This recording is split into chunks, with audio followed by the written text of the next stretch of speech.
Well, as we get into our message time today, would you read out loud with me from Psalm chapter 1? Let's read this out loud together. How blessed is the man who does not walk in the counsel of the wicked, nor stand in the path of sinners, nor sit in the seat of scoffers, but his delight is in the law of the Lord, and in his law he meditates day and night. He will be like a tree firmly planted by streams of water, which yields its fruit in its season, and its leaves does not wither. And whatever he does, he prospers. We often say that men are supposed to be the spiritual leader of their household, and that's true.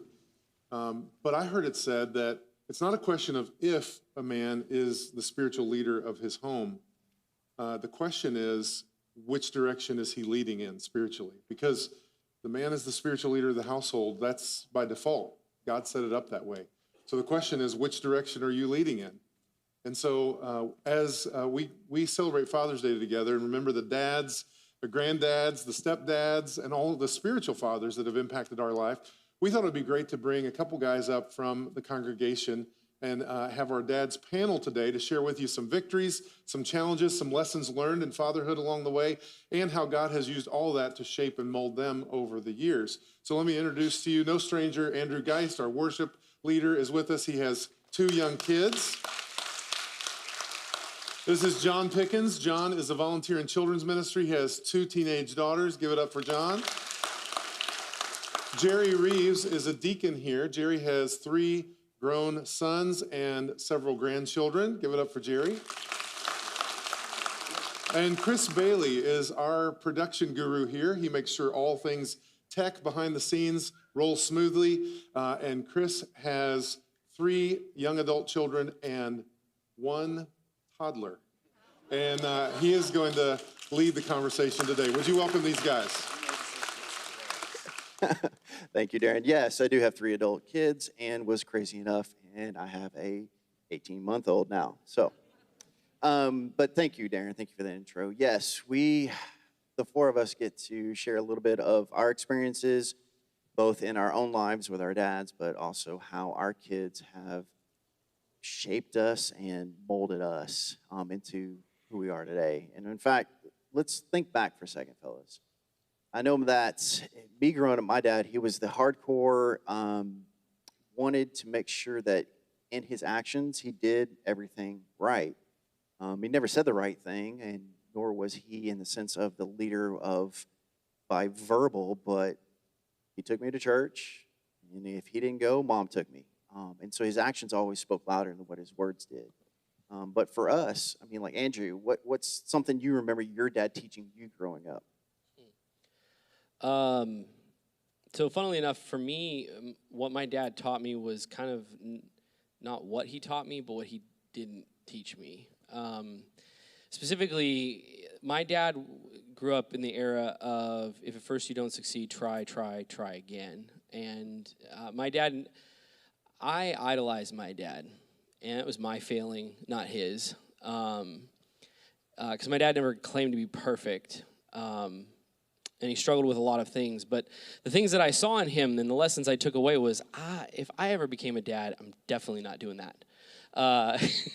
If I become a dad, I want to do that better. I want to be better than my dad in that area. And it wasn't just one thing. It was all across the board. You know, my dad worked a lot. And that was the kind of dad he was. He was present, but at the same time not, because he was always busy. He was always working, providing for me and my 4 siblings, and my mom at the time. So, what I learned through watching and determining for myself and discerning for myself what I wanted to take and what I didn't want to take. John, what about you and your dad? You know, the funny thing with my dad was that I didn't grow up with him.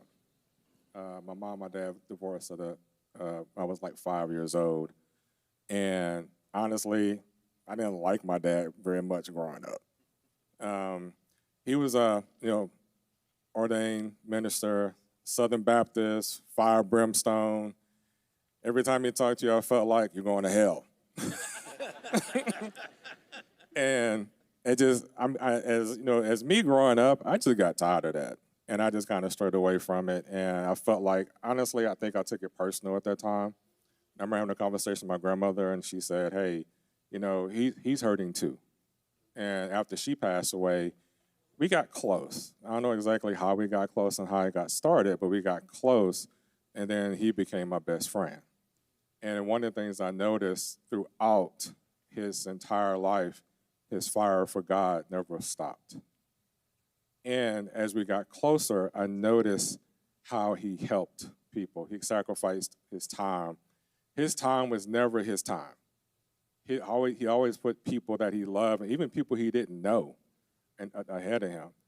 And I knew his faith was strong because he remarried, and his wife passed away, and he said something profound I will never forget. He said, "If God called her home, who am I to complain?"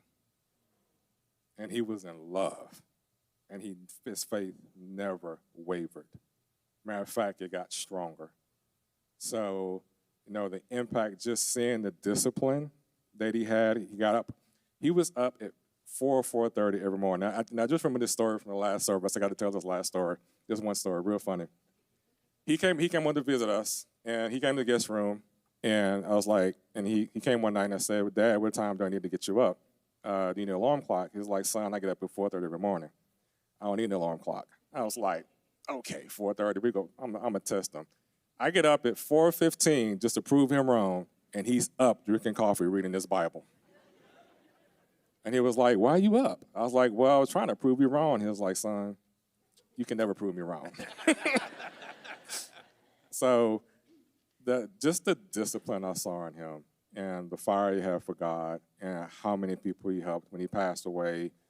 There were a number of people that said, "Hey, it wasn't for you, Dad, helping me, I would be dead or, in certain places." And he helped my family. And just he gave a lot of his time. Matter of fact, when he officially retired, I knew he couldn't keep still. He became an Uber driver just so he can talk. That was it. That was the only reason why he became an Uber driver. It wasn't for the money. He just wanted to get out the house, and he felt his opportunity to talk. And that's what he loved to do. He was a charmer, too. So.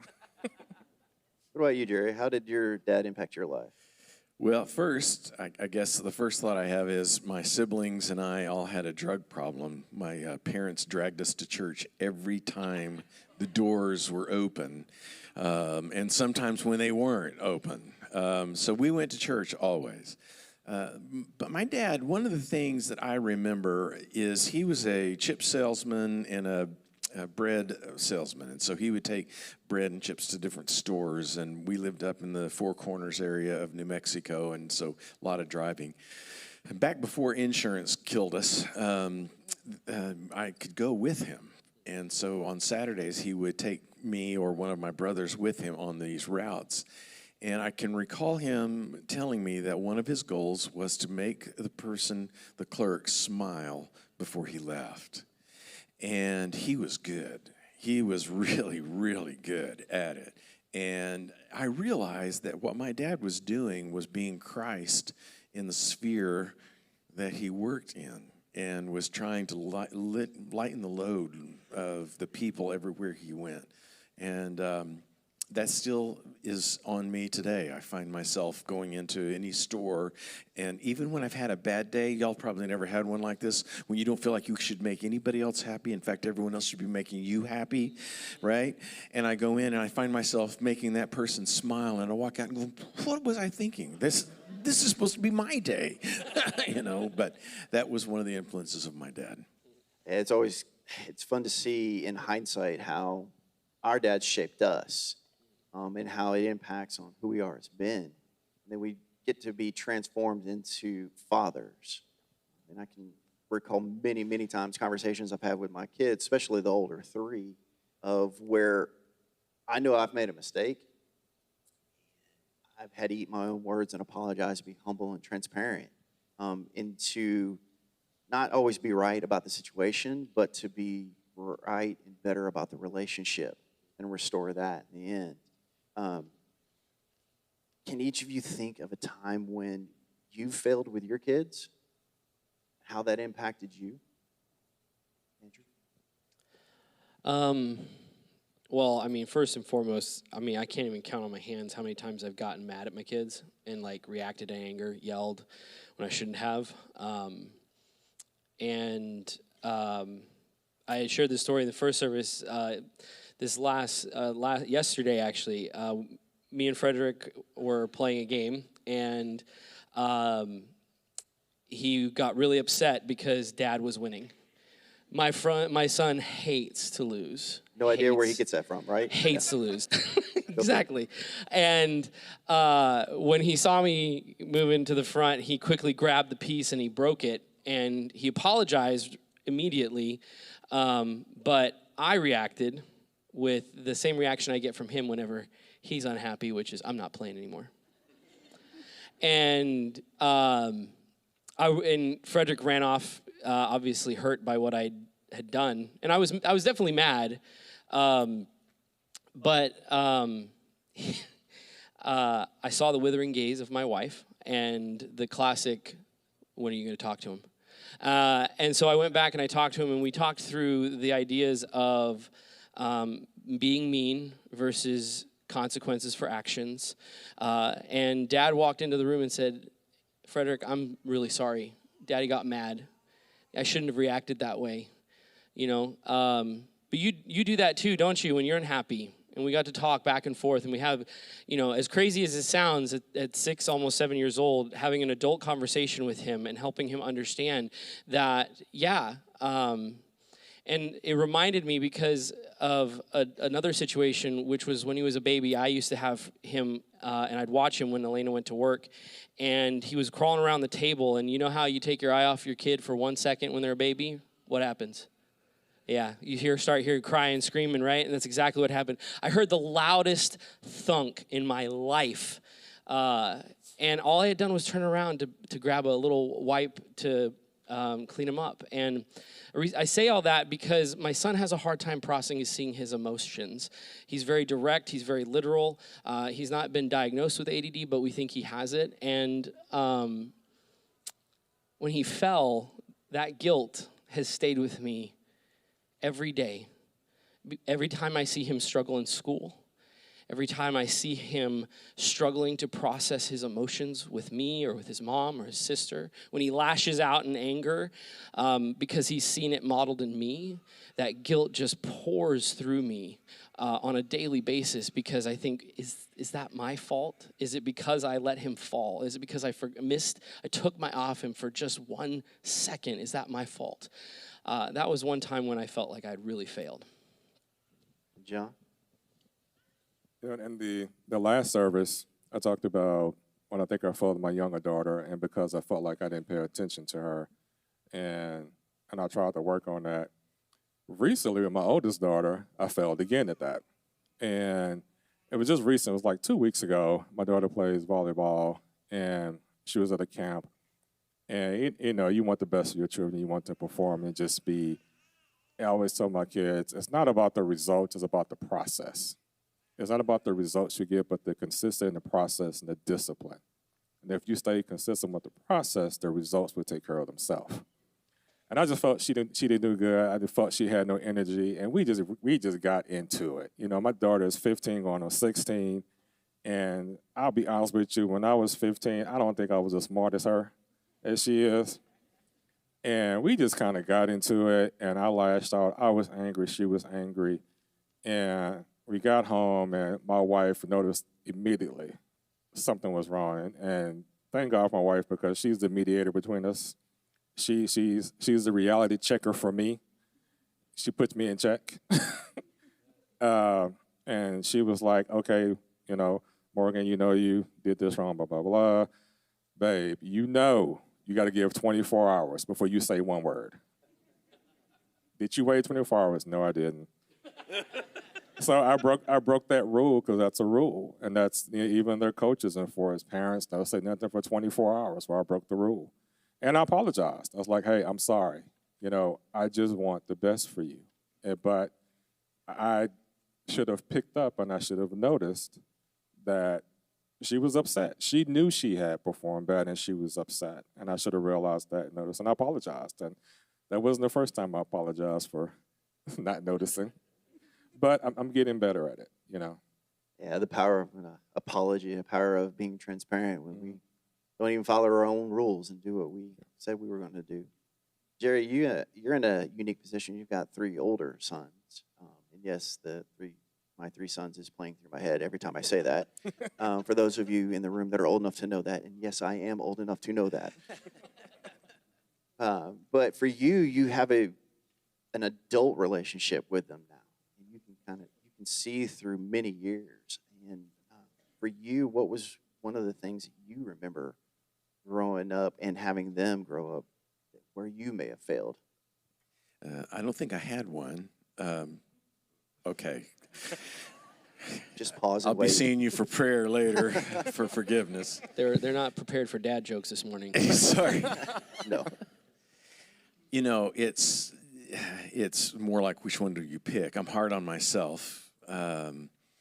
I think one that came to mind when you first asked me this question was when they were older, and one of my sons was in college, and I had transitioned from my career to another one and trying to start a business, and it wasn't going well. When I say it wasn't going well, it was terrible. Some of you may know what that feels like. I hope not. But my son came home from college and said he needed some money to put gasoline in his car, and I didn't have it. I hate that moment. To this day, I hate that moment. And I think it was used for him. I think God made him stronger. He is, if he wants to do something, he will get it done. He operates, he doesn't have a degree in college, and he operates yet as really a CFO of a software company. He is a bicycler, did a 36-hour ride, if you can imagine. And so he can do things that are very hard. And I think God used that to help him grow in that. I just hate the part that I played in that moment. Are there any other moments where through your fathering to them where you had a winning moment? Yes. I think I would go and have lunch with my kids every Friday. That was my day off. And all through elementary school, we would sit, and my rule was we talked about whatever they wanted to talk about. They never knew that, but I let them set the pace. And sometimes their friends would join us. And so when Jordan got into junior high school, I kind of backed off because, who wants their dad coming to have lunch at junior high? And that first Friday, he goes, you are coming to lunch today, aren't you? And I said, you want me to come? And he goes, oh, yeah. I said, well, what about your friends? He goes, Dad, they all love you. They want you to come too, so be there. Then we got to high school, and I did the same thing, backed off for the same reasons. And on that first Friday, he said, you are coming today, aren't you? And I said, are you sure you want me to come? And he goes, absolutely. And so I think the fact that my son wanted me to be there, that's a win. It's always a win when our kids are willing to listen and take from us. For you, Andrew, what's a moment you can remember where you felt like you were winning? Well, about a month ago, for those of you who don't know, prayer as a discipline is like everything for me. I always pray for my kids. Every morning, before I go to work and come here to church, I pray for each of my kids individually. I pray for my wife for their day, for school, that everything will go well. And I remember it was literally a night before church. We had watched Monsters, Inc. and putting the kids to bed, and Frederick pulls me down to his face, and he's like, Dad, those monsters were really scary in that movie. And he's watched this movie before, so I was kind of surprised. He's like, Dad, these monsters are really scary. And I didn't expect these words to come out of his mouth, but as soon as he said that, he's like, Dad, would you pray for me? And I said, of course. I didn't even hesitate. I prayed for him. And I told him, I said, Frederick, whenever you're afraid, you can always say Jesus' name, and all of your fears will run, all of them. And I go over to my daughter's room, and without even missing a beat, it's like she heard. She says, "Dad, would you pray for me?" I about lost it, y'all. I mean, I'm trying to hold it together right now, but I about lost it. And I immediately prayed for her, and I told her, "Evelyn, if you're afraid, you just say Jesus' name and your fears will run. I promise you, they will run." And that was a win for me, because to me that says they see me week in and week out praying faithfully for them every single day, that when they are scared, they are going to turn to their father and say, "Dad, would you pray for me?" That's a win. That's always a win. It begs an interesting question. You talk about disciplines within your home, and it's kind of like it's cooking, it's baking, right? You have all these ingredients into what it takes to make up your home and your family dynamics. I know, for me with 3 adult kids now, 3 adults in my home. With my oldest daughter, it's fun for her because her and I get to have conversations about, because she's going into TV and film production, and so we get to have these conversations nobody else knows anything about. But all 3 of them, the 3 olders, they know that, just like Andrew, I pray for them daily. They may not be in my house, but they get prayed for. And so, John, you mentioned the role of your wife, both for you and for your daughters. What are some of the things that, as a father and as a husband, that are the special sauce, if you will, within your family to make sure that you're still living out exactly how God's intended you to be as a husband, as a father, and what your kids see in you, and how, should I say, they see you also interact with your wife? Or how they see me, I hope how they see me is that I put God in the center of my life. We put God in the center of our house, meaning God doesn't move. He's always there, and he will always be there. And if you think about it, I think about it like this. If you have a list. We have our daily list, and it's 1, 2, 3. And you put God 1 and others 2 and 3, and sometimes you have a tendency to kind of move God down the list because you think something else, you got to take care of this, and you constantly move God down the list. Where if you put God in the center and you put everything around him, the things around him may move, but he does not. Yeah. And in our house, I'm more talking to the girls now about, okay, there's no such thing as good luck or bad luck. It's God is directing you or God is holding you back. And if he's holding you back, it doesn't mean you're not going to get it. It just means he doesn't think you need it right now. Mm-hmm. And that's the discipline of surrender. Everything goes to him. Yeah. And how in interaction with my wife, I want them to see me hugging on my wife, kissing on my wife. I want them to see the interaction of this is how a married couple that serves God is supposed to be. Also, I back my wife in everything. As mommy and daddy is just that. It's not that mommy is the mean tyrant of the household and daddy is the softy. Daddy, dads, you need to be tough too, especially if you have girls. You want to be soft, but you have to be tough as well because they have to know that, it's mommy and daddy and not mommy or daddy. And Jerry, for you have 3 sons. How does that compare with what John said about what he does when you have 3 sons? He gets to be what his girls see first, both as a husband and as male within the family, and seeing that relationship. How has that played out between you and your wife and your boys? Well, you mentioned secret sauce, and Christine is the secret sauce of this family. I will just tell you. The grandkids, I think Mia may have started it, calls her Kissy, if that means anything. And if you know her heart, everyone knows that's what she is.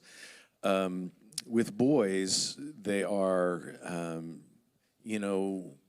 boys are the bass clef of life, right?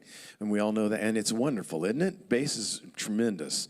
But then we had Mia, and we had Marlo, and we had Ruthie, and we got to experience girls and our grandkids, and they're the treble clef of life.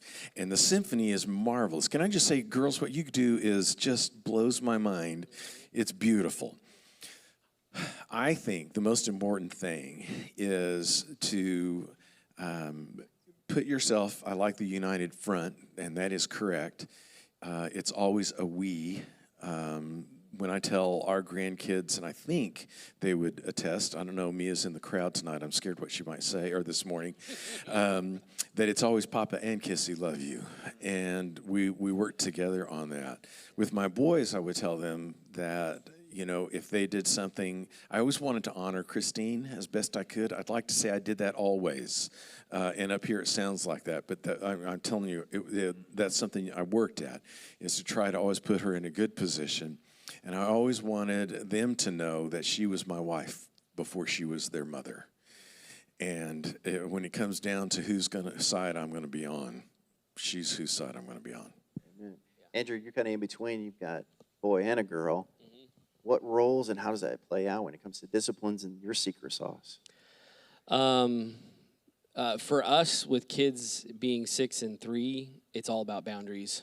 It really is like that. For us right now, we're in the season of that's kind of the secret sauce for us. As you know, any kids those age, they constantly are telling you everything. And it's not just one of them at a time, it's both of them at the same time. Am I triggering a few of you in here? Okay. I just want to know that I'm not alone here. But the reality is like for me, what I've communicated to my kids or started to communicate to my kids is that when Elaine and I are talking, they don't get to interrupt us because mom has my full attention. And one of the ways that I've done that with my son Frederick is over time I've helped him to understand if you need to talk to me, come place your hand on my arm, place your hand on my back, whatever you'd like, and Daddy will acknowledge you in just a moment. And my son is got it down pat. My little girl, still working on it.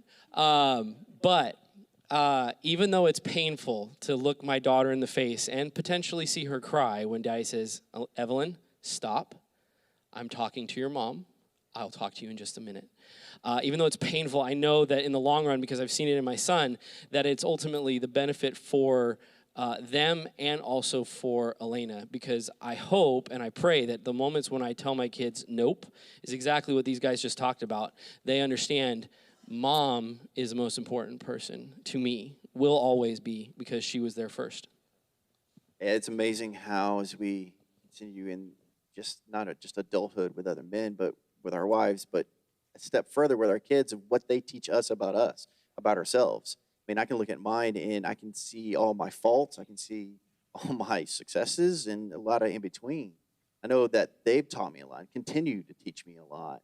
And it begs the question is what are the things through, I mean, even as young as yours are now, Andrew, what have they taught you about yourself up to this date? Yeah, they've taught me that I am capable of a lot more than I give myself credit for. Kind of like you said, I'm extremely hard on myself. The fact that I still hold on to the guilt of my son falling, because I assure you that wasn't the only time he fell.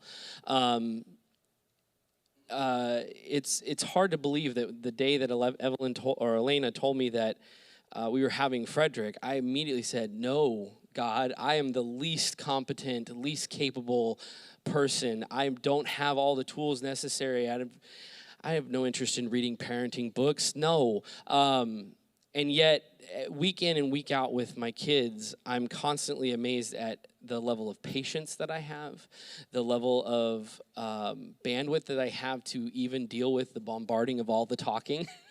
And the times when I don't actually lash out in anger, but I'm actually calm. I doubt myself so often as a father, but every time I'm around my kids, I'm amazed that I walk away from countless situations. I'm like, Lord, how did I do that? I don't know how I did that, and it's only because of Him. And John, for you got two girls, but kind of in the little bit older. What have they shown and taught you about yourself? The first thing they taught me was that love is unconditional. And the reason why I say that is because I love being a dad's girl. I love that they are daddy's girls. And I would always worried if, I was too tough, they wouldn't be daddy's girls anymore. But they've showed me that even when I'm tough on them, they're still daddy's girl, and they still love me unconditionally. And they've also taught me to relax a little bit. My oldest has this thing, she'll tell me, relax, father, relax. And yeah, because I can get uptight a little bit. And I love the fact that they're their own individual. And, you know, I hope they stay that way. I hope that they don't have to worry about being included with a certain group or a certain people, and that they learn that it's okay to be not part of that group because you're part of a bigger group, which is that you're a God's child. And because, you know, when they're out there in school in the world, you know, everything is based on popularity and social and all of this. And I hope that they continue to know that as long as you're God's child, as long as you have unconditional love, you know, that's all you need. And Jerry, for you, I want you to answer this in 2 ways. One is what your boys taught you, but then about yourself, and then now what your grandkids are teaching. So when when Christine first started thinking about having children, I bought a dog, and it bought me 2 more years. I didn't think any child deserved to have me as terrible as I thought I would probably be as a dad. So, and then I learned all of us enter into this the same way, inexperienced. None of us know what we're doing. If I'd have known how little my dad knew, I would be scared to death. My sons taught me, one, that God loves me. I cannot, if there's anyone else in the room here, maybe I'm the only one, but who's ever thought, how could God forgive someone who? Or how could he forgive me when and fill in the blank, whatever it is that you did that you think is just unforgivable. And then you have a child, and they do that, whatever, and you go, oh, that's how. And if he can love me, if I can love my child, how much more could he love me, because he loves with a perfect love? That's incredible. Then along comes grandchildren. I'm just telling you, it's there.